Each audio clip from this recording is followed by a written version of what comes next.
This is the FM Gold channel of All India Radio.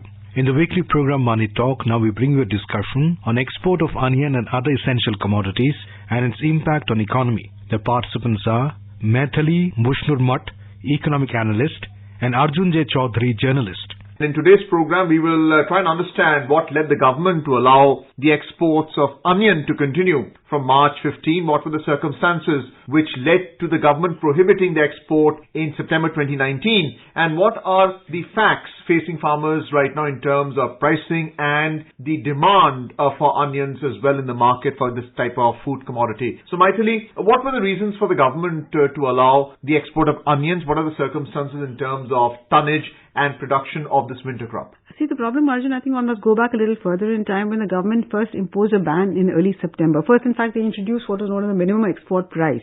And only if that minimum export price condition was satisfied could farmers export, because prices of onions had shot through the roof. And governments, as you know, are very sensitive to any increase in inflation, particularly when it is food inflation. So when onion prices started rising, government first imposed minimum export price.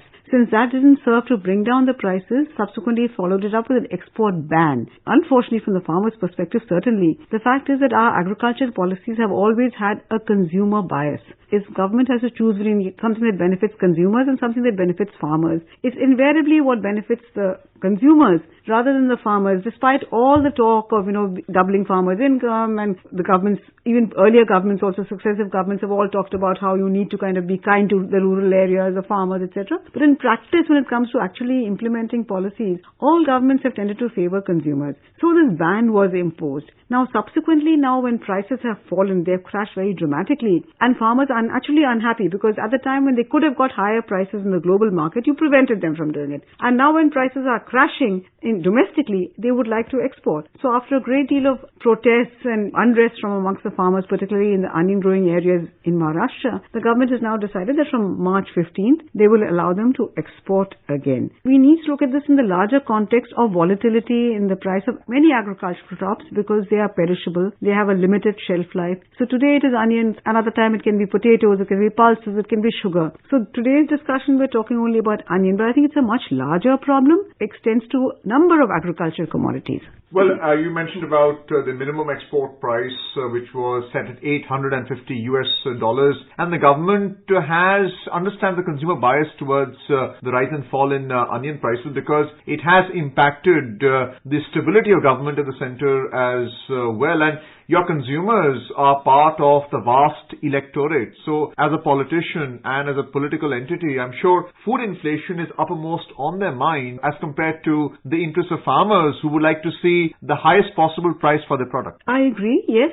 Every government is bothered about inflation, particularly food inflation, and governments have lost elections merely because, as onion prices, as you mentioned. But the fact is there a better way of doing this than having a minimum export price in terms of having a ban? Because it is very difficult for farmers to first catch hold of an export market. Once you have an export market, you've cultivated it with a great deal of difficulty. And suddenly, if there's a ban, then tomorrow your buyer will no longer come to you. He'll say, if you're not a dependable supplier, why should I buy from you? And India is now the largest exporter of onions, with the second largest producer after China. So particularly at a time like this, in the context of coronavirus, etc., it's quite possible that China will no longer be such a large player in the export market. We were the largest producer, but we were the largest exporter. So clearly there would be opportunities for our Indian farmers to get better prices abroad. So in trying to maintain this balance between consumers and the farmers, I think there are better ways of ensuring a balance. As I said, this Essential Commodities Act, for instance, it has received so much criticism, and so many expert committees have said scrap it. In fact, the latest economic survey also called for doing away with this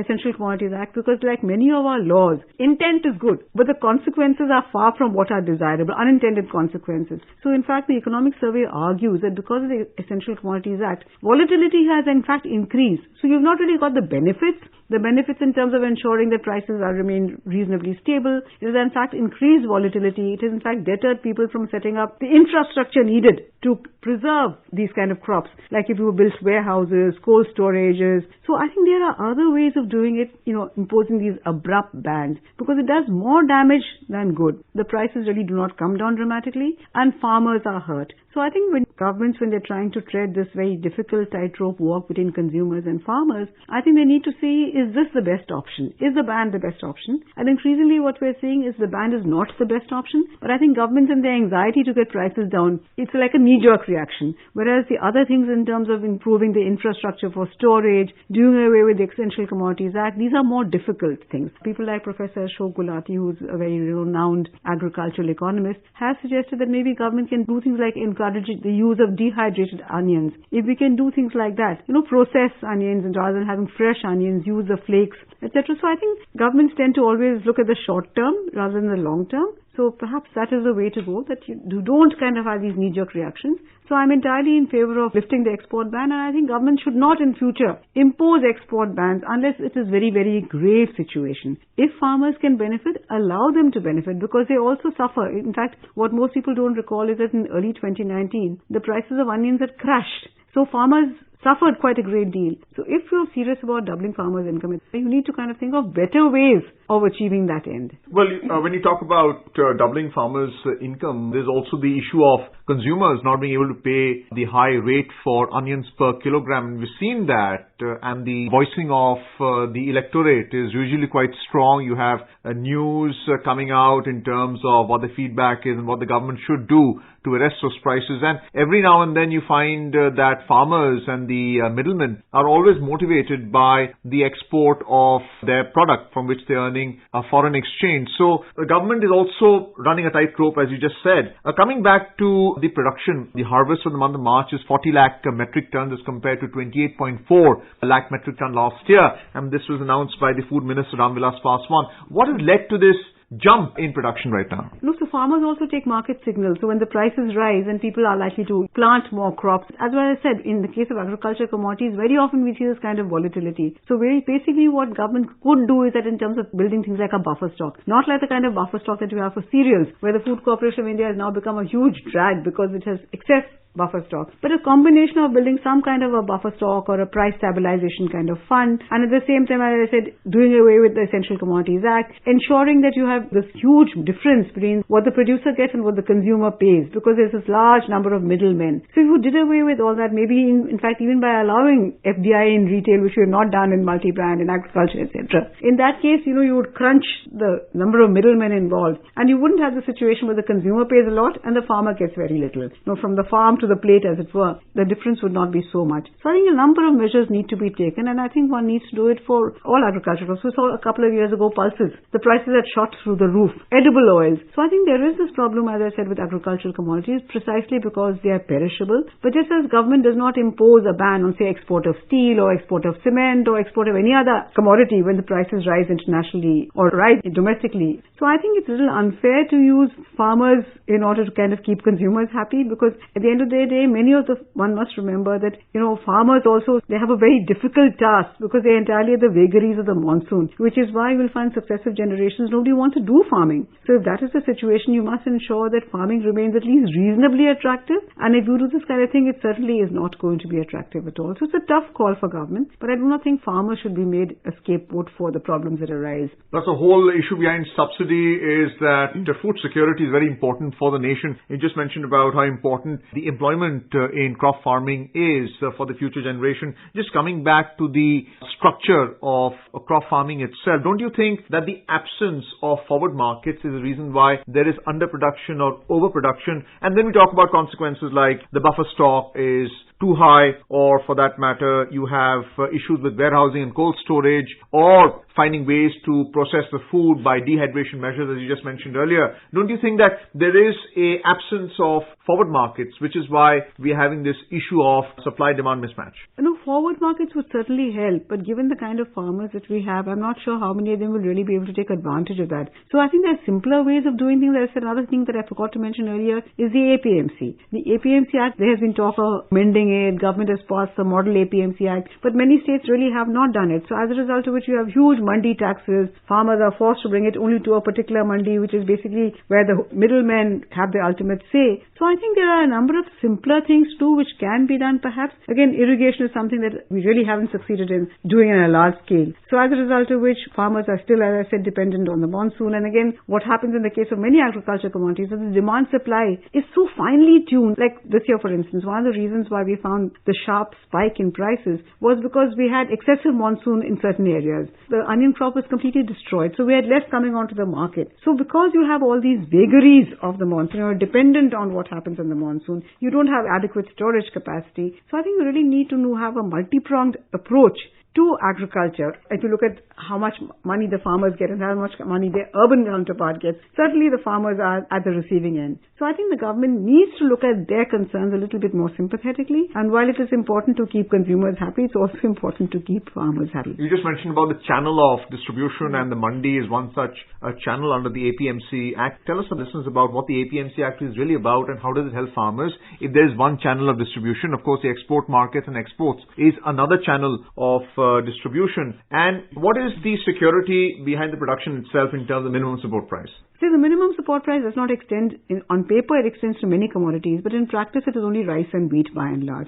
So many of these other commodities, there is really no public procurement on a large scale basis. So what the APMC does is that basically the farmer is forced to come to the mandi and pay huge mandi taxes. And I think things like, basically rural roads, these are the kind of enablers that a farmer really needs, because easier it is for him to bring his produce to the market, the easier it will be for him to ensure that the spoilage is minimum. And it's also a big enabler, which is why rural roads are considered to be one of the biggest enablers as far as rural prosperity are concerned. So as I said, somehow agriculture in our country, we follow the wrong policies. We've always thought in terms of subsidies for water, subsidies for power, loan waivers, whereas these are not the things that you really need to put agriculture on a sustainable basis. Take the case of farming in Punjab, where because you've been offering free water and free power essentially, so as a result of which you're growing basmati rice in Punjab where it shouldn't really be. So you're taking out more and more water from the underground and the water table is falling. So this is a wrong signal. If you were to price for water and you were to price for power, then maybe farmers would not grow basmati. Basmati would be grown in the Indo-Gangetic plain, not in Punjab, which is more suitable for wheat.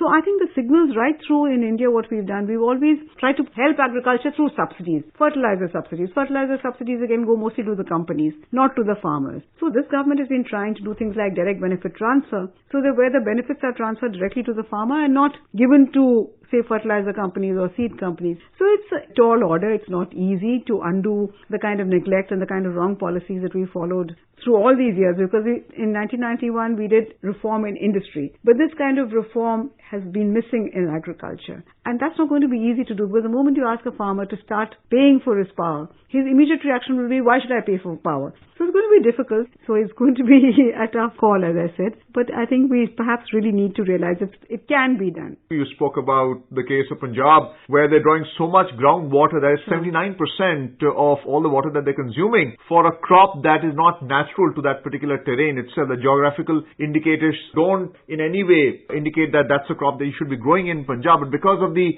returns on that crop, we have farmers motivated by that kind of produce. Coming back to onion itself, looking at the figures right now, when they're auctioned in the mandi itself, it's 1,652 rupees per quintal, which is the maximum price, and at an average it's 1,450 rupees per quintal, and the minimum is 900 rupees per quintal. That's the minimum price that the onion farmers are able to extract from the market itself. The purchase of onion is done by the middlemen themselves. How do you ensure that that does not happen and they're not exploited? No, that's why if you allow organized traders to come in, organized large-scale procurers to come in, then you would not have these chain of middlemen. So I think it's important to ensure that you allow large successful agricultural companies to come in and not have trading limits, have storage limits, have hoarding limits. There's a difference between storage and hoarding. So I think it's important to make that distinction and allow large organized entities to come in to procure directly from the farmers rather than have this whole host of middlemen, which is why one of the strong arguments that was made with FDI and multi-brand retail. So I think there are a number of reform measures that need to be taken in agriculture, and hopefully now that they've lifted the export ban, they will not reimpose it on any other agricultural commodity. Thank you so much, Maithili, for giving us views on the present policy of the government allowing onion exports on March 15. Thank you so much. Thank you. You were listening to a discussion on export of onion and other essential commodities and its impact on economy. The participants were Maithili Bhushnurmat, economic analyst, and Arjun J. Chaudhary, journalist. This program was produced and presented by the News Services Division of All India Radio. This program is available on our website newsonair.com. You may email your opinion about this program at airnsttalks@gmail.com. You can also follow us on the News on AIR app for updates.